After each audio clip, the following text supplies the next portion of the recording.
নমস্কার বন্ধুগণ, আশা করি আপনারা সবাই খুব ভালো আছেন। আপনি কি আর নাম দিয়ে শুরু হওয়া মানুষ, কিংবা আপনার ভালোবাসার মানুষ বা পরিবারের কারো নামের প্রথম অক্ষর কি আর? তাহলে আজ 29 ও 30শে জুলাই এই দুইটি দিন আপনার জীবনে ঠিক কী বার্তা নিয়ে আসছে তা জানার জন্য ভিডিওটি একদম শেষ পর্যন্ত দেখুন। বৈদিক জ্যোতিষশাস্ত্র অনুযায়ী জুলাই মাসের এই শেষ দুটি দিন আর নামের মানুষের মানসিক, আর্থিক এবং পারিবারিক ক্ষেত্রে বিশেষ কিছু পরিবর্তন আনতে চলেছে। কিছু ক্ষেত্রে যেমন দারুণ সুযোগ আসছে, আবার কিছু বিষয়ে সতর্ক না থাকলে সামান্য বিড়ম্বনায় পড়তে হতে পারে। চলুন আর দেরি না করে বিস্তারিত জেনে নেওয়া যাক। তবে শুরু করার আগে যারা এখনও চ্যানেলটি সাবস্ক্রাইব করেননি, এখনই সাবস্ক্রাইব করে দিন এবং পাশে থাকা বেল আইকনটি প্রেস করে রাখুন। প্রথমেই বলি, 29 ও 30শে জুলাই এই দুই দিন আর নামের মানুষের সার্বিক মানসিক অবস্থা কেমন থাকবে। জ্যোতিষীর গণনা অনুযায়ী আর অক্ষরের অধিপতি গ্রহ সম্ভবতই আবেগ, আত্মবিশ্বাস ও কর্মদক্ষতাকে প্রভাবিত করে। 29 ও 30শে জুলাই আপনার ভিতরে একটি আত্মিক পরিবর্তন দেখা দেবে। আপনি বেশ কিছু পুরনো সিদ্ধান্ত পূর্ণ ও মূল্যায়ন করতে চাইছেন। বিশেষ করে 29শে জুলাই সকালে আপনার মধ্যে এক ধরনের নতুন উদ্দীপনা কাজ করবে।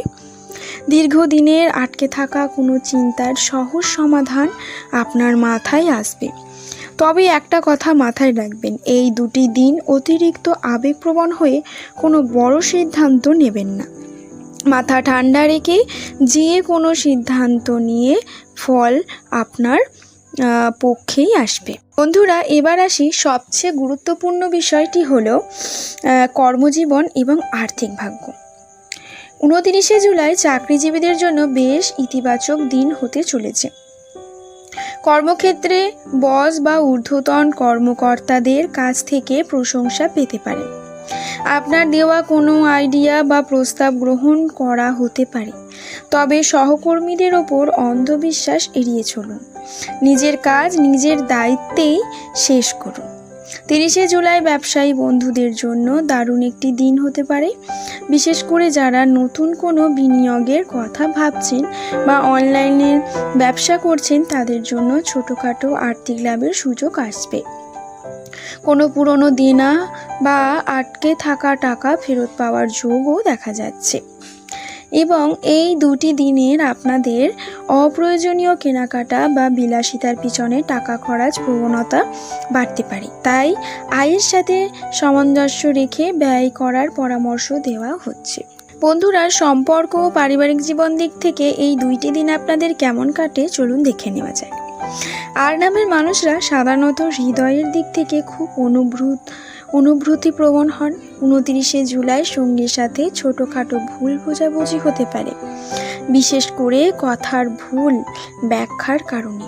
তাই সঙ্গীর সাথে কথা বলার সময় শান্ত ও স্পষ্ট ভাষায় ব্যবহার করুন। কিন্তু 30শে জুলাইয়ের বিকেল থেকে এই মেঘ কেটে যাবে। বৈবাহিক জীবনে এক দারুণ মধুর সময় কাটবে। সঙ্গীকে নিয়ে ছোটোখাটো ঘুরে আসা বা সুন্দর একটি সন্ধ্যা কাটানোর যোগ রয়েছে।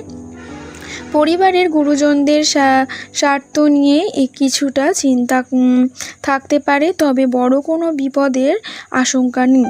বন্ধুদের সাথে যোগাযোগের মাধ্যমে মনের চাপ অনেক হালকা হয়ে যাবে। তবে বন্ধুরা, স্বাস্থ্য ও সতর্কতার দিকটা কিন্তু এড়িয়ে গেলে চলবে না। এই দুইটি দিন জুলাইয়ে আপনার পেটের সমস্যা বা হজমের গোলমাল হতে পারে। তাই বাইরের খাবার একটু এড়িয়ে চলুন এবং অতিরিক্ত কাজের চাপে মাথা ব্যথা বা হালকা ক্লান্তি অনুভব করতে পারেন। পর্যাপ্ত জল পান করুন এবং সময় মতো ঘুমান। 29শে জুলাই বিকেলে যানবাহন চালানোর সময় অতিরিক্ত সতর্কতা বজায় রাখুন। তাড়াহুড়ো করে কোথাও পৌঁছানোর চেষ্টা করবেন না। এবং 30শে জুলাই কোনো ধরনের অপ্রয়োজনীয় বিতর্ক বা তর্কে জড়াবেন না। বিশেষ করে আইনি বা কাগজপত্রের কাজে প্রতিটি নথি ভালোভাবে পড়ে সই করবেন। তো এই 2 দিনকে আরও বেশি শুভ ও সাফল্য করতে আর নামের মানুষরা ছোট একটি প্রতিকার মেনে চলতে পারেন। যেমন 29 ও 30শে জুলাই সকালে স্নানের পর কোনো দেবালয়ে বা কোনো দুঃস্থ মানুষকে সামান্য মিষ্টি বা ফল দান করুন। এছাড়া প্রতিদিন সকালে উঠে জল পানের আগে কুলদেবতা বা ঈশ্বরের স্মরণ করুন। এতে আপনার আত্মবিশ্বাস ও ইতিবাচক শক্তি বহু গুণ বেড়ে যাবে। সর্বশেষে বলবো, সামান্য সতর্কতা অবলম্বন করলে এই 2টি দিন আর নামের মানুষদের জন্য অগ্রগতির এবং আনন্দের হতে চলেছে। আপনার নাম কি আর দিয়ে শুরু, দিনটিকে আপনার কেমন কাটছে তা আমাদের কমেন্ট করে অবশ্যই জানাবেন। ভিডিও ভালো লাগলে একটি লাইক দিন। দেখা হবে পরবর্তী ভিডিওতে। সকলে ভালো থাকুন, সুস্থ থাকুন।